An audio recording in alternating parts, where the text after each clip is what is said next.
Welcome back to my YouTube channel Sujal science academy. और आज का जो हमारा टॉपिक है ये मैथ से रिलेटेड है। मैथ का प्रीवियस ईयर की जितने भी क्वेश्चन हैं 2022 के सेट को हम सॉल्व करा रहे हैं। और कल हमने आपको क्वेश्चन नंबर 1 के सभी खंड को हमने हल करा दिया था। आज वही सेट है, सेट 6 है, 822 BA है, क्लास 10th का है। ये क्वेश्चन नंबर 2 हम आज सॉल्व कराएंगे। ठीक है, दिया है सभी खंड कीजिए। तो क्वेश्चन नंबर 2 में कई खंड हैं, काखा गाघा। ठीक है, तो ये सब को हम सॉल्व कराने वाले हैं। तो काफ़ी इंपॉर्टेंट रहने वाला है ये सेशन, एकदम बिल्कुल ध्यान से देखिएगा, लास्ट तक देखिएगा, आपको जरूर यहाँ से क्वेश्चन मिलेंगे। ठीक है, तो चलिए का खंड का है। कह रहा के किस मान के लिए रैखिक समीकरण युग्म kx + y = k², और ये दूसरा है x + ky = 1 के अनंत हल होंगे। तो अनंत हल होने का प्रतिबंध है, तो उसको हम लगाएंगे। पहले हम तुलना कर लेते हैं, a1 b1 c1 का मान लिख लेते हैं, उसके बाद हम अनंत हल होने का प्रतिबंध लिखेंगे। यहाँ लिखेंगे ऐसे समीकरण, ऐसे ये मान लीजिए समीकरण 1 है और ये समीकरण 2 है। यहाँ लिखेंगे समीकरण 1 और 2 y + c2 = 0, 0 से करने पर। ठीक है, तो इस तरह से हम ऐसे लिख लेंगे इसको। ठीक, अब यहाँ बात आती है a1 बराबर कितना है। तो देखो ये x का गुणांक कितना है, तो k है, तो a1 = k। उसके बाद b1 बराबर कितना होगा, तो y का गुणांक 1 है, तो 1 लिख दो ऐसे। उसके बाद c1 बराबर कितना है, तो k²।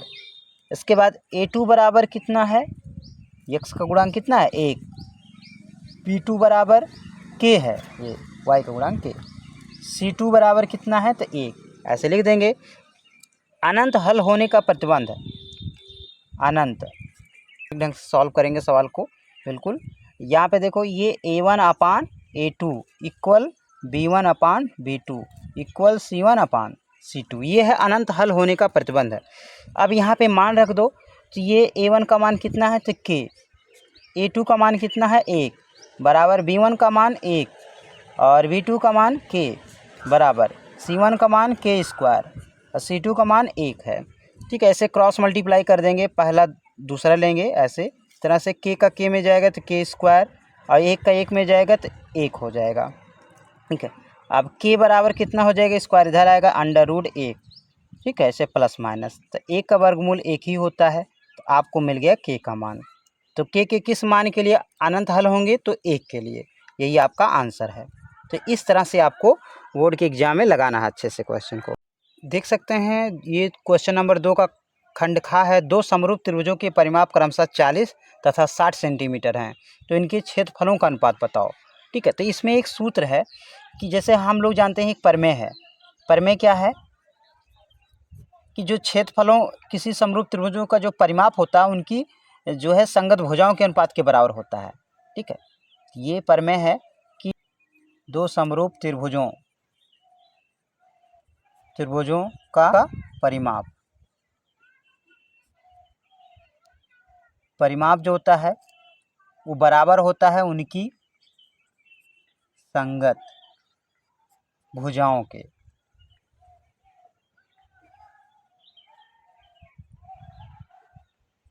संगत भुजाओं के, तो जो किसी त्रिभुज का जो परिमाप होता है उनकी संगत भुजाओं के बराबर होता है, इसका मतलब ये हुआ। और एक हम अतः ऐसे मतलब लिख सकते हैं, अतः उनके क्षेत्रफलों, या देखो क्षेत्रफलों का अनुपात पूछ रहा है, तो यहाँ क्षेत्रफलों का अनुपात पूछ रहा है, तो क्षेत्रफलों का अनुपात बराबर क्या होता है, उनकी संगत भुजाओं का अनुपात, उनके संगत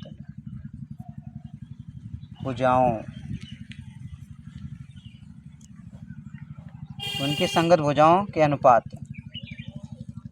की वर्ग के बराबर होता है। हो जाएगा, तो यहाँ बराबर करेंगे हम 40।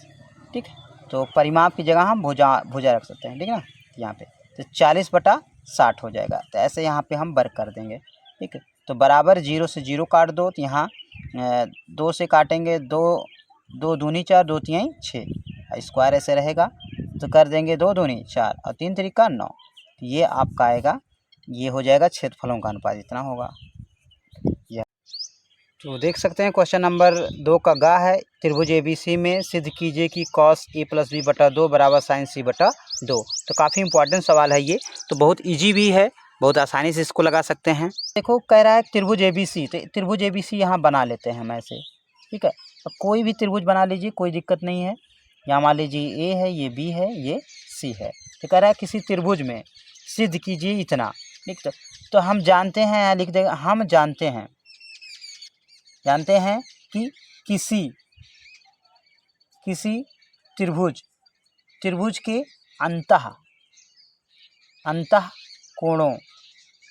अंतः कोणों का योगफल कितना होता है। तो योगफल 180 डिग्री होता है, ठीक है। ये हम सभी लोग जानते हैं।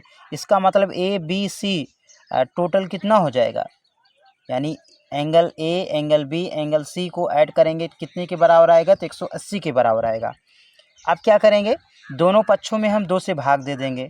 2 से भाग देने पर, तो 2 से भाग दे दीजिए, तो A + B + C ऐसे बटा 2, इधर भी 180 में भाग दे देंगे ऐसे, ठीक है। तो ये हो जाएगा A + B + C बटा 2।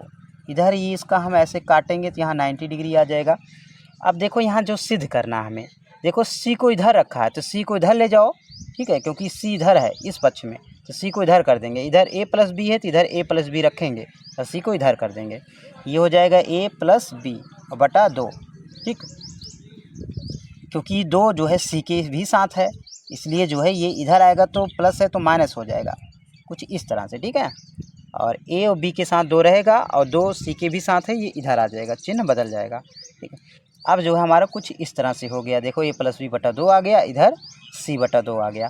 अब बात है कि यहाँ देखो कॉस है, तो बाएं पक्ष में हमेशा देखना चाहिए, तो बाएं पक्ष में कॉस है ना, तो इसलिए कॉस से दोनों ओर मल्टीप्लाई करोगे कॉस से, ठीक। अगर यहाँ साइन होता तो साइन से हम मल्टीप्लाई दोनों पक्षों में करते। यहाँ लिखेंगे कॉस पर, गुणा करने पर, तो गुणा कर दीजिए, ये हो जाएगा कॉस A + B बटा 2 और बराबर इधर तो कॉस 90 - C बटा 2 ऐसे हो जाएगा, ठीक। ये हो जाएगा आपका कॉस A + B और बटा 2 इधर, लेकिन कॉस 90 - थीटा बराबर क्या होता है, तो साइन थीटा, और थीटा के स्थान पे C बटा 2 है। तो ये आपका कुछ इस तरह से प्रूव हो जाएगा। तो देख सकते हैं क्वेश्चन नंबर 3 का खंड का है, सभी खंड कीजिए। तो बिंदुओं A और B के निर्देशांक दिए गए हैं। कह रहा रेखाखंड AB को 4 बराबर भागों में विभाजित करने वाले बिंदुओं के निर्देशांक ज्ञात कीजिए। तो बहुत इजी सवाल है। पहले क्या करते हैं, एक रेखाखंड खींच लेते हैं ऐसे AB, ये हो गया आपका A हो गया और ये B हो गया। इसके निर्देशांक कितने हैं, तो -2, 2 है, और B के कितने हैं, तो 2, 8, 2, 8 है। अब इसको कह रहा है 4 बराबर भागों में विभाजित करने पर, 4 बराबर भाग इसका कर लीजिए, ठीक। तो यहाँ इसको हम यहाँ पे मान लीजिए कोई बिंदु है, ये Q है, तो 2 भागों में हो गया। और यहाँ पे AQ का मध्य बिंदु ये मान लीजिए P है, इसके बाद QB का मध्य बिंदु ये हो जाएगा R। तो देखो 4 बराबर भागों में विभाजित हो गया ये, ठीक है। ये सब भाग क्या है, इसके बराबर हैं। अब कहा जाए कि जो है AB का मध्य बिंदु कौन है, तो Q है, तो इसका निर्देशांक कितना होगा। तो मध्य बिंदु का निर्देशांक ज्ञात करने का सूत्र होता है ऐसे, मध्य बटा 2, यही सूत्र है। अब देखो AB का मध्य बिंदु कौन है, तो Q है, तो Q का निर्देशांक आप आसानी से ज्ञात कर सकते हो। ये x1 है, ये x2 है, ये y1 है, y2 है, तो Q का निर्देशांक आप ज्ञात कर सकते हैं। यहाँ लिखेंगे Q का निर्देशांक कितना होगा, Q का निर्देशांक कितना हो जाएगा, ऐसे डायरेक्टली हम लगा रहे हैं। ये x1 है तो -2, और x2 कितना है, +2, और बटा 2 कर दोगे तो माइनस प्लस कट जाएगा, कितना आएगा, 0। उसके बाद y1 वाला ज्ञात कर लो, y1 कितना है, 2, और y2 कितना है, 8, और बटा 2 कर देंगे तो कितना हो जाएगा, यहाँ पे 10 का आधा 5 होगा। तो इसका निर्देशांक कितना आ गया, तो 0, 5, ये हमने पहले ज्ञात कर लिया बिंदु Q का निर्देशांक। अब आपको देखो, ये आप पूछे AQ का मध्य बिंदु कौन है, तो P है, तो P का निर्देशांक कितना होगा, यहाँ पर मध्य बिंदु का निर्देशांक लगाएंगे। ये x1 है, ये x2 है, ये y1 है, y2 है, यहाँ पे हो जाएगा बिंदु P का निर्देशांक।